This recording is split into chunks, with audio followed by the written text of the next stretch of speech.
தமிழகத்திலேயே அதிக வாக்காளர்களை கொண்ட சோழிங்கநல்லூர் தொகுதியில் திமுக வேட்பாளர் அரவிந்த் ரமேஷ் தனது கூட்டணி கட்சி நிர்வாகிகளுடன் இணைந்து வாக்கு சேகரிப்பில் ஈடுபட்டார்.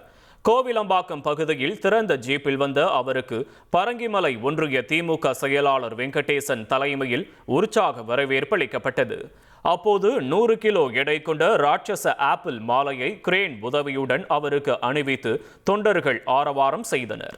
தொடர்ந்து நன்மங்கலம் பகுதிகளில் வீதி வீதியாக சென்ற வேட்பாளருக்கு பொதுமக்கள் பட்டாசு வெடித்தும் மலர் கிரீடம் அணிவித்தும் தங்களது ஆதரவை வெளிப்படுத்தினர். அப்போது ஏராளமான பெண்கள் ஆரத்தி எடுத்து வரவேற்றனர்.